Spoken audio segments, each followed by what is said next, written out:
Today I have a great personality in the studio. With me is Prince Ezeabata Chibuzor. He's a recent graduate from law from the University of Abuja. And while in school, he did a lot of work. He served in various leadership capacity.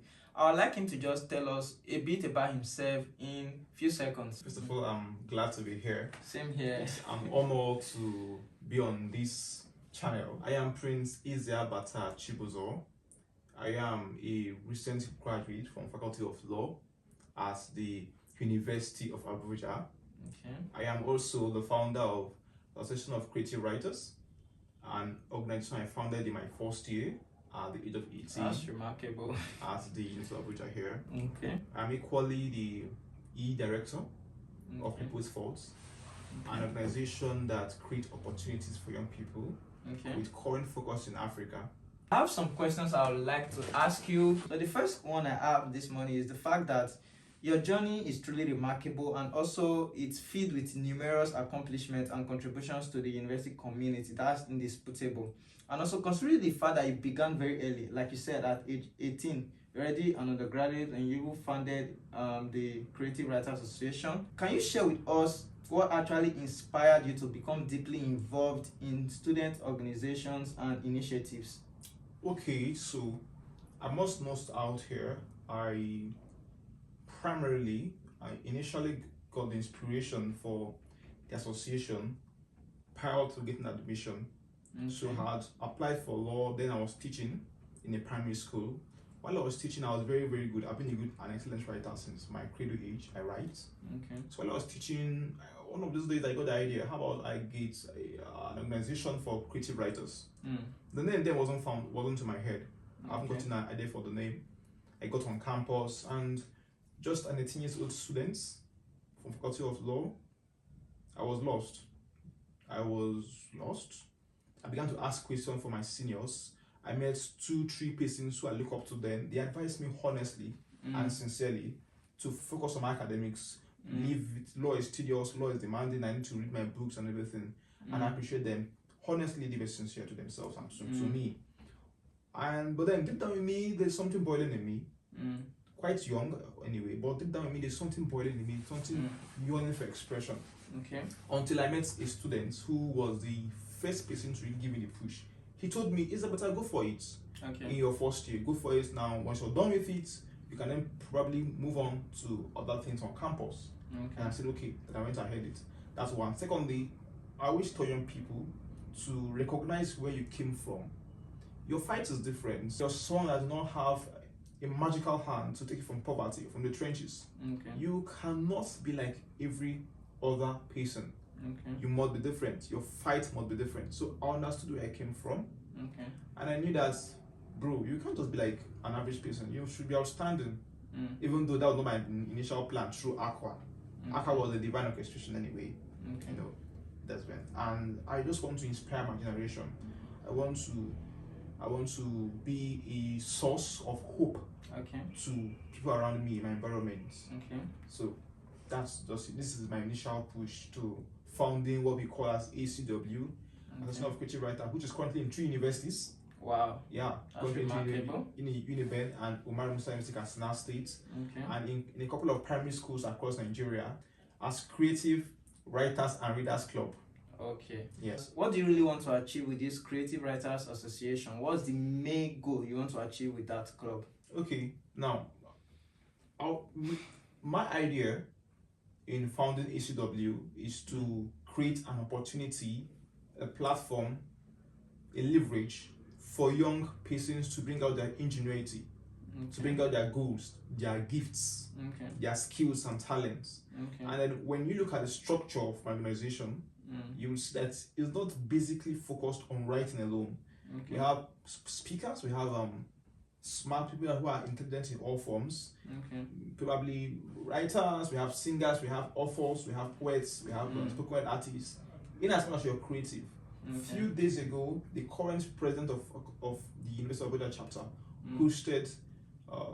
posted a creative summit where students who are members came out to showcase their creative skills and what they can do. So basically, the aim is this. an opportunity for young people to bring out the best in themselves. All right, thank you so much. That's remarkable as well. Thank you. So you've held various leadership positions, and also you've spearheaded multiple projects during your time at the University of Abuja. How do you believe that these experiences have helped shape your personal and also your career development? Thank you for that question. You know, I always tell young people, students particularly, that when you're in school, you must learn 4 skills when you're in school. Okay. And you mustn't leave the school without learning these 4 skills. We have communication skills, Okay. problem solving skills, critical thinking skills, and then we have networking skills. Okay. All right.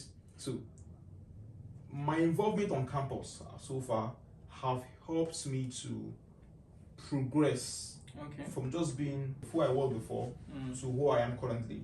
Okay. And that's 1. 2, I've been able to provide value to my society. Okay. And 3, they're giving me opportunities and platforms, giving me access to individuals whom probably I wouldn't have known.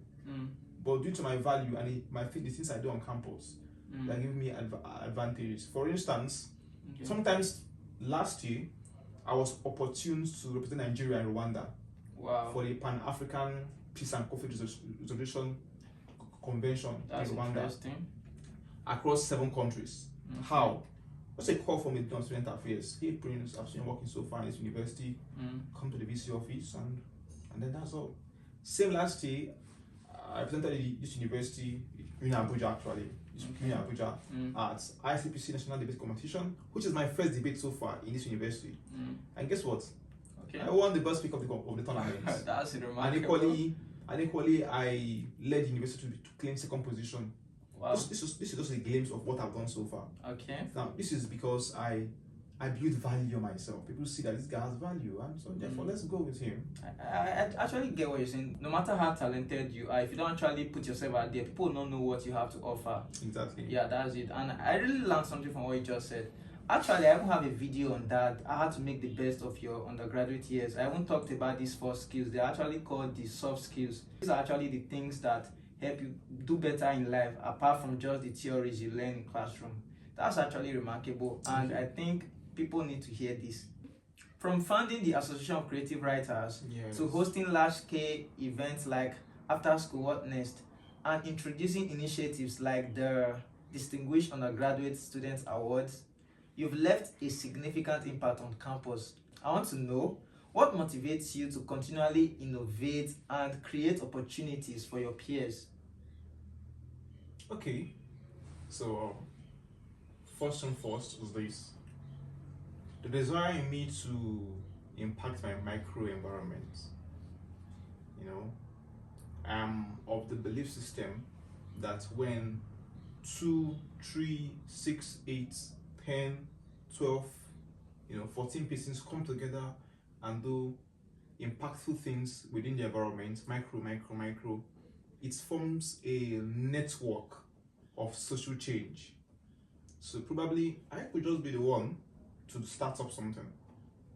And when I started it up, someone else doing the same thing over there, we all form a network of social change. The change we need in our society, in the world. Right? Yeah, that's 1. 2 is this: I may not be given an opportunity, but I want to create it for people. Yes, the reason why, and that inspires me. That inspires me to found Aqua. That inspires me to do what I do on campus. That inspired me to host the biggest career event in Uni-Abuja, After School What Next, an event where I hosted the Vice Chancellor, Professor Abdulrashid Na'ala, and I set the record as the first student in the university history to host a sitting Vice Chancellor live in an event. He came to my event live, and it was like, wow. NTA was there, AIT was there. I invited dignitaries, I invited actors, Hollywood actors, comedians, industry experts to come on campus in Uni-Abuja to teach on After School What Next, because this is a very, very important question students ask themselves. Society in Nigeria, looking at it in a realistic way, it could deter you, it could discourage you. But when we have stories from people who have done it that way, who have passed through our stage, to tell us after school, this is what next, this is how you should do it. It inspires people, give the hope. So the government may not do it for us, the school may not do it for us, but this is me here. Yeah. I should do it for them. And then I pulled in the weight. It wasn't easy, and I did it. And to inspire young people and to give that opportunity. And then secondly, the DUSA Awards which I introduced is the first distinguished significant award on campus that is strictly based on merit. Thus far, from my first day to this day until tomorrow, so far I've seen awards on campus are categorized by vote buying, engagement counts, and numeric votes and numbers. Not necessarily about merit. But I said, oh, I studied this, and I said, no, this shouldn't be how it should be. And I don't believe in criticizing things. Who are you to criticize when you've not even tried the thing? When you don't do anything, you just criticize for criticizing's sake. Then you have no right for that. And this is what I believe in.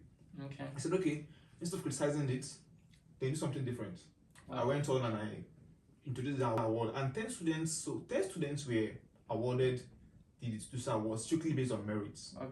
And that was my inspiration so far in hosting the event and all I did on campus. That's remarkable. And I like the part where you said that instead of criticizing, why not try something like to correct whatever you don't like in society, or to introduce the change you want. And actually trying new things is actually not always easy. I actually commend you for your passion and also for your tenacity to actually pull it through. Thank you so much. You're welcome. Thank you. As a person with passion for law and policy, could you tell us more about your interest in intellectual property law? And also, how do you envision that this area is going to shape the future of our society? Thank you so much for the question. From my second year, my third year in studying law is a very wide profession. It's very, very wide. Law is wide. You can't be a successful lawyer being a general practitioner. You can't really be a successful legal practitioner being a general practitioner. So I studied my environment, I studied my skills, I studied what I can do, my passions. I'm creative by nature. I'm creative. I love exploring things. I love initiating things. So the area of law that would give me the right propulsion to really explore is the intellectual property law. This is the area of law that governs creativity, copyright, designs, innovations, and inventions, and the likes. So I said, okay, that's fine. And then coupled with the fact that I have an interest in policy. Because law and policy shapes our human existence. Law and policy, artificial intelligence, business, taxation. Recently, there's a tax by the federal government called the cyber security levy. These are all policies in a way. Law and policy shaping existence. So my interest in law and policy coupled with IP law is that how will law, policy, and IP govern society through innovations, through inventions, through creativity. And being that I've led initiatives on that, and I've encouraged people to be initiative and to be creative, the area of IP law is there to also give me an advantage to how to really profile impact and solutions to world problems. Yes. From what you said now, I can see that you're actually thinking globally, even from a local standpoint. And that's actually the way to go right now, because the world as it is actually a global village. Thank you. And like you said, without policy, you can't even have a society to start with. Your involvement in the ICPC National Inter-Tertiary School Debate Competition and subsequent appointment to head the University of Abuja Student Anti-Corruption Vanguard highlights your commitment to integrity and accountability. So how do you actually see young people contributing to combating corruption in our society today? Corruption is a menace that is written deep into the fabric of our society currently. Corruption is in various forms and it is in various levels. So let me just go briefly on the competition I did, my involvement in the competition. So that was last year. That was mid last year. The ICPC, that's the Independent Corrupt Practices Commission, was hosting a national debate competitions for tertiary institutions around the country. So, fortunately, I was personally recommended to the Vice Chancellor. I was given the opportunity to represent the University of Abuja at Okay. the competition. Okay. So we went there at the end of the tournament. We marked second position nationwide, Okay. and I also became the best speaker at the tournament. Okay. At the end of the tournament and everything, the ICPC came to the University of Abuja here and set up the Student Anti-Corruption Vanguard. Okay. I was appointed by the university again once more to head it as the director of the department. Okay. And so far so good. Our aim is simple. Then in school, our aim was that to sensitize the students on corrupt practices and how they could avoid it. Okay. And for the question, how do I think young people can combat corruption and accountability? And I'll be honest with you. Considering what I see on campus during my undergraduate days and considering what I see around, corruption is rooted in the fabric. Yes. Faculty elections, HG elections, even cost rep elections. Because you see the impunity going out there, you see the vices going out there. And interestingly, I will tell you, in my final year, I ran for the president. Okay. Yes. So I could tell you personally my experiences. I could tell you that I saw it quite there. Okay. When I was in the HG campaign and election period and stuff like that. It was quite interesting for me, and I appreciate the experiences there. Okay. But you see, young people must understand this thing. You know, society are really messed with our head, but we must understand that we are the future of this country. This country get better tomorrow is depending on us. Actually. And we must have one virtue, and that's integrity. Integrity is very, very important. We have it. Integrity is being honest to ourselves, being honest to people around us, being honest to the system. And I always tell people, for instance, 2 weeks ago, I published an article titled Politics and the Game Therein. In that article, I say that politics is a very good thing. It's not bad. But what makes politics bad is the system. The system in this country is very, very, very, very open to loopholes. I know. But then, in itself, politics in itself is a very normal thing. It's played around the world and globally. It's played everywhere. But our system is corrupt, and it breeds corrupt people. So you must first of all have integrity of character, of purpose. Why am I going to serve? For myself or for the people? Why? So when we ask ourselves honest questions, like I said again, and find honest answers to these questions, that is integrity. Going there to serve not for your own interest, but for the interest of the people. Without this, I'm sorry, but society, the country, I don't know how it would be. I don't know. I just don't know. One thing that actually got my attention from what you said is the fact that the system is the problem. It's a system problem. Exactly. Because you see Nigerians going out there, like when they leave the shores of Nigeria, they behave themselves. But when they are here, they do whatever they feel like, because they know that there is no system in place that will put that check and balance in place. And anybody can do anything and go away with it. So you see people misbehaving. You know, let me add something to you. Let me just add something quickly. Okay. You see, in my article which I published 2 weeks ago, I stated that politics and the actors therein, I stated that politics is a very normal thing. In as much as we have human society, we have people, we have an organized system of community, of governance, this politics. But the system in this country, in Nigeria, it's there to spoil this politics, making them look dirty. But over there, overseas, I know Choma, who is a legislator in Canada. I know many Nigerians who are doing well in Canada. I know Caleb Adebayo, who is a lawyer in the US. And they're doing very fine. Very, very good fine. But come to Nigeria here, these same persons will come here and they'll mess it up. It's the system. So we must work on our system. And how do we work on our system? Our mindset in first place. Most Nigerians are going there with the mindset of, oh, make I go chop money, you know, same you. Make I go hammer. This is the mindset. When they go out there, the system there naturally doesn't let you to go and hammer. It's go consistent. And let me tell you how systems are worked on. Systems are worked on by having strong institutions. Without institution, I'm a law student, so I could tell you from a legal point of view. You see, systems are built by having strong institutions that combat corruption and checkmate the actions of people. But in Nigeria, our systems are so weak. The police system, the legal system, the judiciary system, the legislature, what institution is weak is powerful? No. So we have weak institutions which breeds weak system. We have systems in place. Systems are in place by institutions. So we must work on our institutions. How they are able to combat checkmates and avoid loopholes. This is what makes excesses. This is what makes our system strong. That makes, and when it's strong, it brings a better policy, a better politics for the people. So that is just it. And young people, importantly, you must understand that we are the future of tomorrow. We must have integrity with us, like I said. We must have honesty. We must ask ourselves honest questions. And hopefully, in the next few years, hopefully by God's grace, and also by our own grace, because God cannot come on earth. It's through humans too. And this is why I always see something. It is important that good people rise.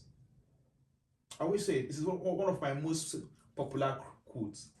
It is important that good people with virtue rise to positions of to influence. And when they rise, they must rise early. It's important. Look at the most biblical Moses. He was a prince of Egypt. There's a reason there why he was a prince of Egypt before leading Israel. Look at Apostle Paul, who led the Christianity. He's a lawyer. He rose to influence. Influence is not just about having money, it's about having value. Being worthy. Actually. So when good people rise, people that have virtue, integrity, that love God, rise to policies, to governance, that rise to influence. My God, what do we expect? You could imagine. Okay, yeah. That's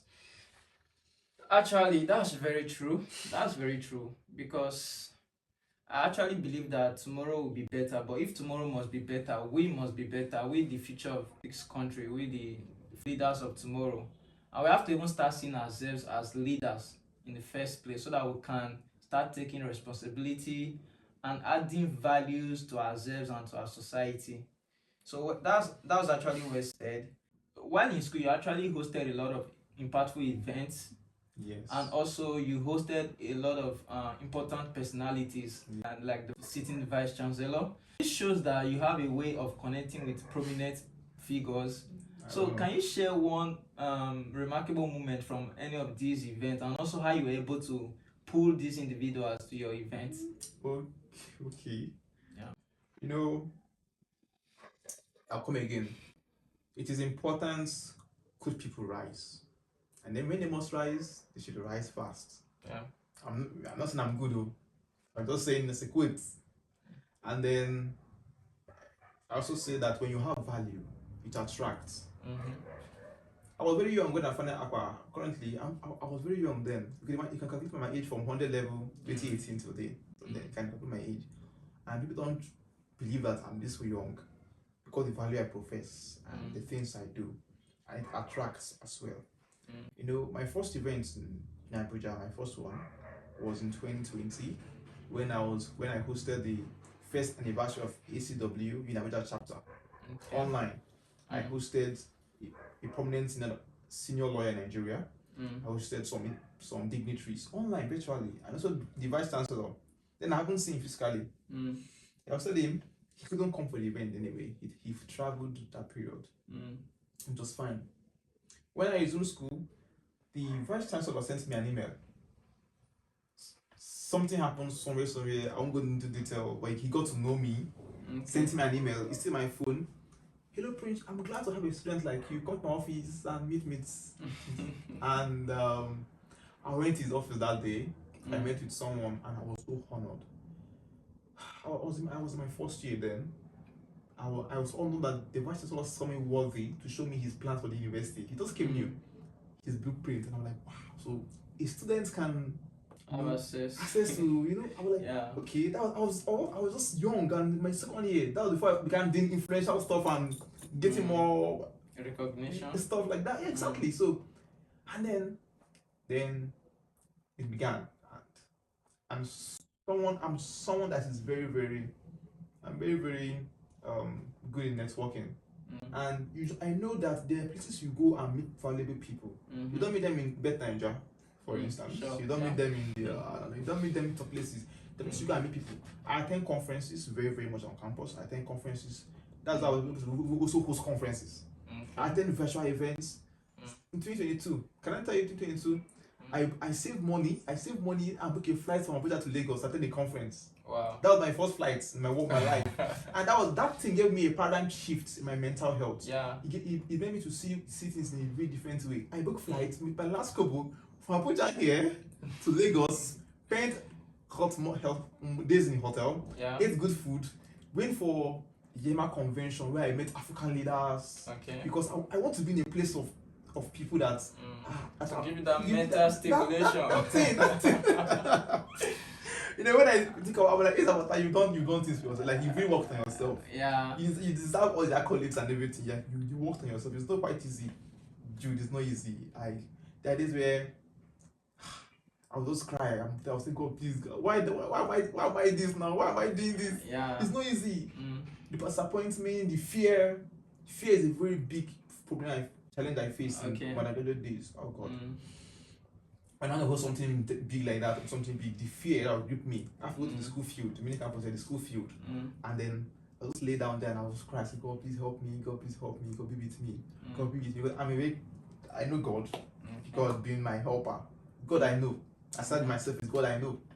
So, God give me the favor. I thank you for favor. Favor. Beyond being valuable, favor is very important. I tell young people, beyond being valuable, first of all, be valuable. How to be valuable? By building yourself. With that four skills I told you about, I mentioned earlier. Yeah. 4 skills, being valuable, then be close to God and ask God for favor.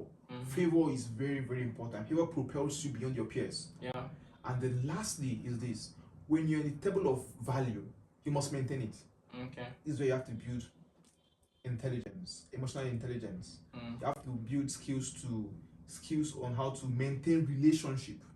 Honoring people. Honoring people. Yeah. Honoring people. How to honor, how to maintain relationships, how to value relationships. You have to understand that these are persons I look up to, those that are the same cadre with me, and many persons that call me Mr. Prince, Mr. Mentor. You have to harmonize these things equally. So, with value, know God for yourself. Personally, I know God for myself, and then have pray God for favor. And you know that to meet people like this, you don't just meet them in the beer parlor. Go out there, attend conferences, attend events, attend conventions, save your last card, attend that conference. You meet people there. Okay. You meet people there. Yeah. Young people, I don't know where they were watching from, but I always tell young people, I'm young too anyway. This is how I did my teens. I can save my last card to attend a conference. Go there, dress fine. When it's time for questions, stand up, speak well, talk. And they're like, wow, this guy, wow. Perhaps I'm living in a 1-room apartment in Guax, squatting for myself. But when I speak, because the value I have in me also, I go out there, I profess value, and this is how it works. Yeah. Okay. So with all of the things you are involved in, you've interned with a lot of law firms, you even write articles and all of the other activities you're involved in. How were you able to merge all of this together? And with the fact that you're also a law student, a very demanding course to mention the least. So how were you able to actually merge this together? And also you were able to graduate top of your class, at least you graduated with a very good result. How were you able to do this? I would say focus. Like I mentioned previously, I knew what I wanted. Because I knew what I wanted, and because I knew that I'm different, my fight is different, then I can't be like every other person. So while I was a student studying law, a very demanding course, also engaging myself with other activities on campus, also offering articles on different areas of law, also being at some point on campus, I was a good public speaker. At some point on campus, I was a facilitator. I was invited by faculties, by department to come and speak to students on their orientation days. I went around almost all faculties on campus. They invite me on orientations. I come and speak to the students on life on campus, how to navigate campus. So how I was able to go through all these things and still come out with a very good result is this. And I always tell people, young students who are also coming to campus is this: know why you're in school. the essence of school is not just to go through the academic classroom. It is also to imbibe in you skills, life skills, that will make you relevant in the workplace, that will make you important and valuable in the workplace, in the profession, in the world. That's what the world needs. The world is beyond just your academic prerequisites, skills. But what can you offer to the workplace? What can you offer to the world? So I understood that for me to really go through school, I must utilize and maximize the academic environment, which is university, to build myself. And that's what I did on campus. I also had some leisure time on campus. I wasn't just all bookish per se. I had some leisure time on campus, but I was highly focused in what I want to do and what I want to achieve. So, in one word, you had focus, you knew where you were going. Could you share a moment of realization or a defining moment for you that has helped you to live out all of these virtues and values? You know, Thomas Monroe, he was one of my very good inspirators. He inspires me very well in my teenage age and even until now. He talks about purpose. That when the purpose of a thing is not identified, abuse is inevitable. So I understood my purpose. Probably it's just God divine. God designed that I'll come to Uni-Abuja here and become who I was in Uni-Abuja. I was not like this. I was very, very shy. I was a very inarticulate boy.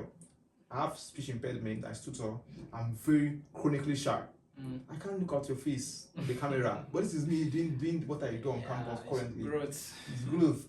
And moments where I've know that I'm not, what is about doing something was when random people whom I don't know walk up to me and say, "Are you Mr. Prince?" "Yes." "Sir, I saw you on NTA yesterday on the ICP debate you went for. I saw you on NTA, you were speaking." I'm like, "Really? Wow. So I'm honored to meet you." I'm like, "Okay, oh, you're doing well."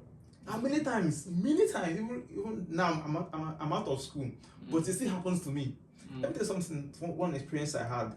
I was on campus, Faculty of Law, and I saw a very handsome lawyer. He came to see the Dean of Faculty of Law. So he met me and he beckoned on me to come close. I came close and he asked me, "Please, where's the Dean's office?" I said, "Over there, upstairs. Please lead me in." I said, "Oh, sure, that's fine, I'll lead you in." I led him in to the Dean's office. And then we got talking. And I was with my project, my hard copy. And he just, "So can I have a look?" This is the senior lawyer. I said, "Sure." I gave him the project. And he said, "Are you Prince Chibuzor? Are you Chibuzor Prince?" I said, "Yes, I'm the one." "Are you Prince Chibuzor?" I said, "I'm the one." I said, "I've been seeing you." Interesting. He was so surprised. "Wait, are you Prince Chibuzor?" He looked at me again. "So you're a student?" I said, "I'm a student." Wow. And guess what? This guy he's a senior partner in a top tier law firm in Lagos. We also understand what it means to work in a top tier law firm. He's a top tier law firm. He's an expert in IP law and tech law. He's doing very fine. His top tier, his law firm is among the best. He's a partner there. To say he had been seeing me for a while. He said, "I've been seeing you online. I've been seeing what you're doing." So these are just one of many things I've encountered. I know that I'm working on purpose, and I thank God for everything. It was fulfilling, I guess. And encouraging too. Exactly. That was just after my final exam, starting my project and all. Thank God. There are many ways, but I find there are many experiences. But that's the more recent one, I can remember vividly. Okay, thank you so much. So as someone who has been able to overcome a lot of obstacles and who has also been able to contribute immensely to his community, what advice do you have for young people who are having issues or challenges pursuing their dreams or contributing to their societies or communities? Okay, my advice for young people who are currently facing challenges in pursuing their dreams is simple. The main enemy of growth is self. So you must conquer self to conquer others. And you must lead self to lead others. Yes. That's you must lead self to lead others. Yeah.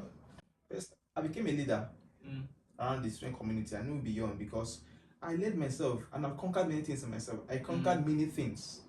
You cannot grow without conquering self, conquering some things that you need to conquer. So what are the challenges? Some of us have self-doubt, we also do self-esteem. I've been there. I was not born like this. I was very chronically shy, ugly, I thought. Chronically unintelligent, I thought. Chronically just there. You thought in quotes. I thought, yeah, exactly. Chronically, but I led self. I conquered self. and I'm still conquering self anyway, because it's not a perfection thing, it's to perfection. And then finally, your mindset is very, very important. Okay. Your mindset. Now, mindset is built by the environment we found ourselves, how we grew up, our experiences. So we must intentionally work on creating new experiences for ourselves, creating new experiences by doing what? Meeting new people, being associated with people you want to be like, being in the midst of people you want to be like, moving out of your environment to go attend conferences, meet people, attend networking events, get to see people do things you want to do, watch programs, all these things. Sometimes just take some money from your time, from your hard-earned money, yes. Go and flex yourself. Book a ride, book Uber, go to town. Just go chill, eat a drink. Take a flight one day to Lagos. Don't take a flight. My catalyst experience was taking a flight from Abuja to Lagos last 2 years to attend the Yama convention. I'm blue. When I went there, booking a hotel, that was the first experience. It really blew my mind. I was like, oh, so this is the reality. Yeah. And when I came to Abuja again, I was like, okay, Ezeabata, man, you're not like a boy, you're not a man. So you must work on your mindset. Okay. These are mindset shifts. Okay. I have to undergo. Just work on your mindset. Fear, weakness, shyness. These are very, very many persons are facing it, and I faced it too. I'm not like this. I waste some people. I'm not like this. I have to work on myself. So these are the main basics. And again, meet people. Go out, be out. Meet people. Make more friends. Okay. I don't mean friends. I mean make more valued friends. Okay. Meet more valued people. Like meeting you, right? Meeting you, getting to meet you. It's something. Same here. Yeah. So that's how it is. Okay. And create opportunities for yourself. You mustn't just wait there and sit down and wait for it to come. In fact, they will never come and meet you. The funding app I did in Uni-Abuja, hosting the event, and I created something for myself, and then it led me to Rwanda, to other things I did, led me to award recognition. I was awarded in my third year at 40 most influential students in Nigeria.